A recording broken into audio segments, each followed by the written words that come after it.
अंग्रेजी शासन की अमानवीयता और भारतीयों की दयनीय स्थिति से परेशान होकर जिन अंग्रेज अधिकारियों ने भारतीयों को नई राजनीतिक चेतना का संदेश दिया, उनमें एलन ऑक्टेवियन ह्यूम प्रमुख थे। ह्यूम साहब ने यह अच्छी तरह महसूस कर लिया था कि सन 1857 जैसे असंतोष के भीषण विस्फोट से बचने के लिए एक नई राजनीतिक संस्था की बहुत जरूरत है। उन्होंने उस समय के वायसराय लॉर्ड डफरिन के साथ विचार विमर्श किया। इसके बाद ह्यूम साहब ने भारतीय नेताओं से भी बातचीत की। उन्होंने भारतीय नेताओं को जगाने के उद्देश्य से कहा था, अगर देश के पढ़े लिखे लोगों में से केवल 50 लोग भी सामने नहीं आ सकते, तो भारत के लिए उन्नत जीवन की आशा करना बेकार है। भारतवासी विदेशी हाथों की कठपुतली बने रहेंगे। ह्यूम साहब की इस अपील का बड़ा जोरदार प्रभाव पड़ा। उन्हें लगा कि एक अंग्रेज उन्हें ललकार रहा है और स्वतंत्रता की ओर बढ़ने के लिए कह रहा है। इससे बड़ी बात और क्या हो सकती है? इधर भारतीय नेता अखिल भारतीय कॉन्फ्रेंस की तैयारी में जुट गए। उधर ह्यूम साहब ब्रिटिश पार्लियामेंट के सदस्यों से बातचीत करने लंदन गए। ह्यूम साहब ने अपनी इस संस्था का नाम नेशनल यूनियन रखा और इसका अधिवेशन पूना में होना निश्चित हुआ था। किंतु जब वो 2 दिसंबर 1885 को लंदन से लौटकर बंबई पहुंचे, तो उन्हें मालूम हुआ कि कलकत्ता की इंडियन एसोसिएशन संस्था ने अपना राष्ट्रीय सम्मेलन 25 से 27 दिसंबर तक बुलाया है। तो ह्यूम साहब ने अपनी संस्था का नाम बदलकर नेशनल कांग्रेस कर दिया और इसके प्रथम अधिवेशन की तिथियां भी 28 से 30 दिसंबर 1885 तय कर दी। किंतु पूना में हैजा फैलने के कारण अधिवेशन का स्थान बदलकर बंबई किया गया। बंबई प्रेसिडेंसी एसोसिएशन ने इतने कम समय में भी अधिवेशन कराने की जिम्मेदारी ले ली। इस तरह नेशनल कांग्रेस का प्रथम अधिवेशन बंबई में होना निश्चित हुआ। गोकुलदास तेजपाल संस्कृत विद्यालय में प्रतिनिधियों के ठहरने का इंतजाम किया गया। अधिवेशन की सारी तैयारियां हो गईं और सभी प्रतिनिधियों को स्थान परिवर्तन की सूचना तार द्वारा दे दी गई। 28 दिसंबर को शुरू हुए नेशनल कांग्रेस के इस अधिवेशन में उम्मीद तो थी कि करीब 100 लोग भाग लेंगे, लेकिन कुल 72 लोगों ने भाग लिया। इस अधिवेशन के बारे में बंबई स्थित लंदन टाइम्स के संवाददाता ने लिखा था, इसमें मद्रास, लाहौर, बंबई और कलकत्ता तक समूचे भारत का प्रतिनिधित्व हुआ था। संभवतः पहली बार जब से संसार का आरंभ हुआ है, भारत एक राष्ट्र के रूप में यहाँ एकत्रित हुआ था। इस अधिवेशन की एक विशेषता ये थी कि सभी प्रांत के लोग अपनी अपनी परंपरागत वेशभूषा और विशेष पगड़ियों में आए थे। अधिवेशन की 2 बातें और भी खास थीं। एक तो ये कि इसमें सरकारी कर्मचारियों ने भी भाग लिया था और दूसरी ये कि पहली बार देश के विभिन्न भागों के लोग एक ही मंच पर राष्ट्रीय समस्याओं पर विचार करने आए थे। नेशनल कांग्रेस के पहले अधिवेशन की कार्रवाई 28 दिसंबर को दोपहर 12 बजे शुरू हुई थी। सबसे पहले ह्यूम साहब ने बंगाल के प्रसिद्ध बैरिस्टर W.C. बनर्जी का नाम अध्यक्ष पद के लिए प्रस्तुत किया। W.C. बनर्जी बंगाल के प्रसिद्ध बैरिस्टर और राष्ट्रवादी विचारों के समर्थक थे। वे जब नेशनल कांग्रेस के प्रथम अधिवेशन के प्रथम अध्यक्ष की कुर्सी पर बैठे, तो उपस्थित जनसमूह ने उनका जोरदार स्वागत किया। अपने अध्यक्षीय भाषण में W.C. बनर्जी ने कांग्रेस के लक्ष्यों को स्पष्ट करते हुए कहा था, भारत के हित के लिए इंग्लैंड ने बहुत कुछ किया है। इसके लिए पूरा देश इंग्लैंड का आभारी है। उसने हमें गति दी, रेलवे दी और सबसे कीमती वस्तु पाश्चात्य शिक्षा दी। परंतु अभी हमें बहुत कुछ करना है। देश के वासी जैसे जैसे शिक्षित होते जाएंगे, वैसे वैसे उनमें राजनीतिक प्रगति की इच्छा बढ़ती जाएगी। मैं समझता हूं कि यूरोप की तरह की शासन पद्धति की इच्छा रखना राजद्रोह नहीं है। मेरा विश्वास है कि हम जो चर्चा करेंगे वो सरकार तथा प्रजा दोनों के लिए लाभप्रद होगी। कांग्रेस के प्रथम अधिवेशन का अंत महारानी विक्टोरिया की जय जयकार से हुआ। इस जय जयकार का प्रस्ताव पेश करते हुए ह्यूम साहब ने कहा था, महारानी के लिए जयकार केवल 3 बार नहीं बल्कि 3 का तिगुना, और यदि संभव हो तो उससे भी तिगुनी की जाए। इस अधिवेशन और कांग्रेस के जन्म के बारे में हालांकि कहा गया था कि कांग्रेस कट्टर राजभक्त संस्था है और इसे विद्रोहियों का अड्डा न समझा जाए, किंतु साथ ही ये भी स्वीकार किया गया कि कांग्रेस का जन्म भारत के राजनीतिक इतिहास में एक अभूतपूर्व घटना थी। इसने एक नव युग के आगमन की घोषणा की, राष्ट्रीय एकता के युग की घोषणा की, जो ऊपर से लादी नहीं गई थी बल्कि जनता के संकल्प की अभिव्यक्ति थी। सन 1886 में 27 से 30 दिसंबर तक कांग्रेस का दूसरा अधिवेशन कलकत्ता के टाउन हॉल में हुआ।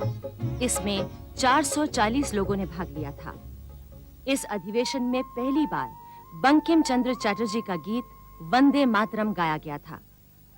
बंकिम बाबू ने ये गीत अपने प्रसिद्ध उपन्यास आनंद मठ में लिखा था, जिसके माध्यम से उन्होंने भारतीय जनता के सामने स्वाधीनता की लड़ाई का एक इतिहास प्रस्तुत किया था। बंकिम बाबू को बचपन से ही अपनी मातृभूमि और मातृभाषा के प्रति प्रेम था। उन्होंने अंग्रेजी के मुकाबले बांग्ला भाषा के साहित्य को श्रेष्ठ सिद्ध किया और ऐसी रचनाएं दी जिनको साहित्य जगत में बहुत सम्मान मिला। सरकारी नौकरी में रहकर भी बंकिम बाबू ने बड़े साहस के साथ देशभक्तिपूर्ण रचनाएं लिखी। उन्होंने बंग दर्शन नामक एक साहित्यिक पत्र भी प्रकाशित किया। उन्हें आधुनिक बांग्ला का जनक कहा जाता है। उनका गीत वंदे मातरम स्वाधीनता संग्राम में राष्ट्रीयता का संचार करने वाला सिद्ध हुआ और वंदे मातरम का घोष स्वतंत्रता सेनानियों के लिए प्राण मंत्र बन गया। कलकत्ता अधिवेशन में 25 वर्षीय युवक रविंद्रनाथ ठाकुर ने बंकिम बाबू के गीत वंदे मातरम को अपनी ही निर्मित धुन में गाया था।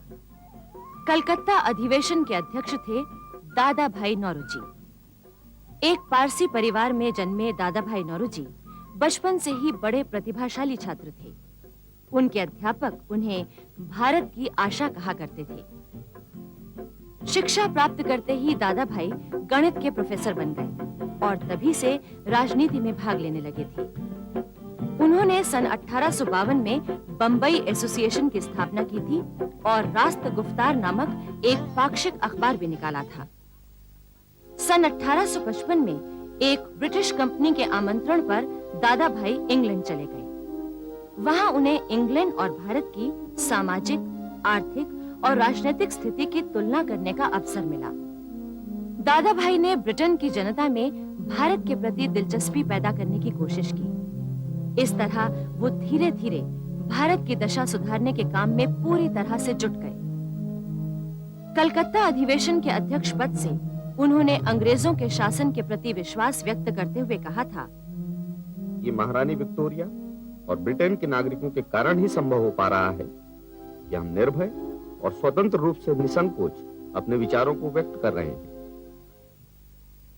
जैसे जैसे कांग्रेस का विकास होता गया, उसमें ये विचार भी विकसित होने लगा कि देश में अपना शासन हो और गुलामी से मुक्ति मिले। मिस्टर ह्यूम इस बात पर बराबर जोर देते रहे कि वैधानिक तरीके से संघर्ष करते रहने से अवश्य सफलता मिलेगी, किंतु यदि विप्लवी ढंग अपनाया गया तो ये एक भयानक भूल होगी।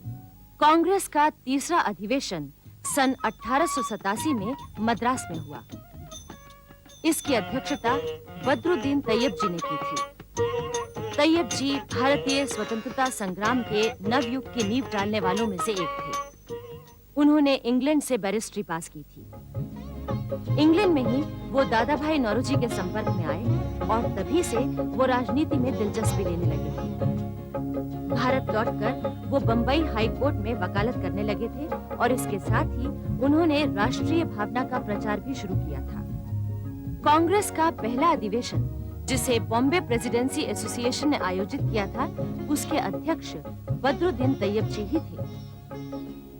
अपने अध्यक्षीय भाषण में तैयब जी ने देश के मुसलमानों को आवाज दी थी कि वे अन्य धर्म व जाति वालों की तरह देशवासियों के हित में काम करने के लिए आगे आएं। कांग्रेस का चौथा अधिवेशन इलाहाबाद में सन 1888 में हुआ। इसमें 1248 लोगों ने भाग लिया। इस अधिवेशन के अध्यक्ष थे स्कॉटलैंड वासी जॉर्ज यूल। इस समय तक जिस जनचेतना का उदय हो चुका था, उससे अंग्रेज शासक और स्वयं मिस्टर ह्यूम को डर था कि ये कहीं उग्र रूप धारण न कर ले।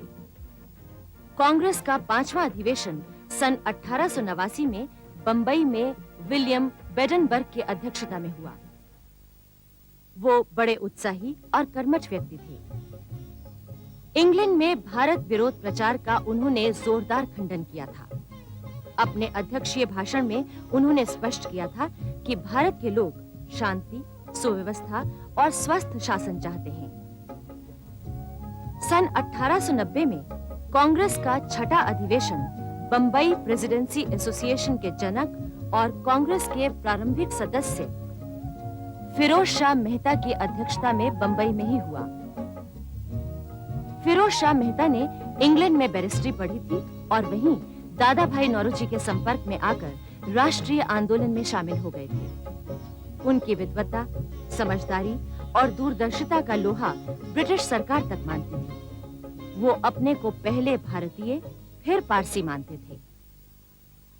इसके बाद 7वां अधिवेशन सन 1891 में नागपुर में पी आनंद चार्लू की अध्यक्षता में हुआ। वो एक प्रसिद्ध वकील, शिक्षा शास्त्री और समाज सुधारक थे। कांग्रेस से वो उसकी स्थापना काल से ही जुड़े हुए थे। वो चाहते थे कि अंग्रेजी शासन का अंत हो, राष्ट्रीयता की भावना जागे और देश के लोग अपनी संस्कृति का महत्व समझें। यद्यपि हमें बहुत थोड़ी सफलता मिली है, परंतु आगे आने वाली पीढ़ियां हमारे परिश्रम का फल चखेंगी और उन लोगों को याद करेंगी जिन्होंने साहस और निष्ठापूर्वक त्याग करते हुए अपने ध्येय को प्राप्त करने के लिए कष्ट सहे हैं। इस समय तक कांग्रेस में दादा भाई नौरोजी, सुरेंद्रनाथ बैनर्जी और गोपाल कृष्ण गोखले जैसे उदारवादी नेताओं का काफी प्रभाव फैल चुका था। सुरेंद्रनाथ बैनर्जी भारत की राजनीतिक एकता आंदोलन के जनक थे। उनकी भाषण शैली बड़ी ही प्रभावशाली थी। आवाज इतनी बुलंद थी कि बड़ी-बड़ी सभाओं में सबसे पीछे बैठा व्यक्ति भी उन्हें सुन सकता था। उन्होंने बैरिस्ट्री पास की थी, किंतु अंग्रेज सरकार ने उन्हें वकालत नहीं करने दी। आखिर वो अंग्रेजी के प्रोफेसर बन गए, लेकिन इसके साथ-साथ वो राजनीति में भी बड़ी मुस्तैदी के साथ काम करते रहे। गोपाल कृष्ण गोखले एक साधारण परिवार में जन्मे थे, किंतु अपनी प्रतिभा के बल पर उन्होंने केवल 18 वर्ष की आयु में ही बीए कर लिया था। फिर वो आर्थिक समस्याओं के कारण अध्यापन करने लगे। साथ ही साथ उन्होंने कानून की पढ़ाई भी जारी रखी। वो राजनीति और शिक्षा को मिलाने के पक्ष में नहीं थे। उनकी स्पष्ट धारणा थी कि देश सेवा करने का मुख्य उपाय यही है कि हम अपना जीवन निष्पाप बनाएं। लेकिन इसी समय कांग्रेस में गर्म दल का उदय हुआ। महाराष्ट्र में लोकमान्य बाल गंगाधर तिलक, बंगाल में अरविंद घोष और विपिन चंद्र पाल और पंजाब में लाला लाजपत राय जैसे नेता थे जो अंग्रेजी सरकार के विरुद्ध कठोर नीति अपनाने के पक्ष में थे। बाल गंगाधर तिलक जब वकालत पढ़ रहे थे, तभी से ये जानने लगे थे कि देश की हालत सुधारना है तो देश के लिए जीवन होम करने वाले लोग चाहिए। उन्होंने देश सेवा का मार्ग अपनाया और मराठी में केसरी और अंग्रेजी में मराठा नामक 2 साप्ताहिक प्रकाशित किए। अरविंद घोष अनेक भाषाओं के विद्वान थे। वे दर्शन के ज्ञाता थे। वो न केवल भारत को गुलाम बनाने वाली ताकतों के विरुद्ध थे, बल्कि भारत को स्वतंत्र करने के लिए कुछ भी करने को बेचैन थे। उन्होंने बंकिम चंद्र चटर्जी के गीत वंदे मातरम को प्रेरणा का महान स्रोत माना था। वंदे मातरम से उन्होंने 3 बातें सीखी थी: बलिदान और निष्ठा, आत्मानुशासन और संगठन, देशभक्ति का धर्म। विपिन चंद्र पाल अपने सिद्धांत के पक्के थे। उनके विचार क्रांतिकारी थे और वो ब्रिटिश सरकार के विरुद्ध कार्य करते रहे। उनके भाषणों और लेखों का बड़ा जबरदस्त प्रभाव होता था। लाला लाजपत राय ने नवयुवकों में स्वदेश भक्ति का बीजारोपण किया था। लाला जी पर विद्यार्थी जीवन में ही आर्य समाज के संस्कार पड़ चुके थे। वकील बनने के बाद उन्होंने आर्य समाज का प्रचार किया और इसके साथ ही जागी राजनीतिक चेतना, जिसकी प्रेरणा से उन्होंने भारत के नवयुवकों से कहा कि अपनी मातृभूमि की सेवा के लिए आगे आओ। इस तरह गरम दल के नेताओं ने कठोर नीतियां अपनाने पर जोर दिया, जबकि दूसरी ओर उदारवादी नेता अपने ही रास्ते पर चलने की प्रेरणा देते रहे। ये भारतीय राजनीति का एक ऐसा मोड़ था जिसने स्वतंत्रता आंदोलन को नई गति, नई दिशा दी।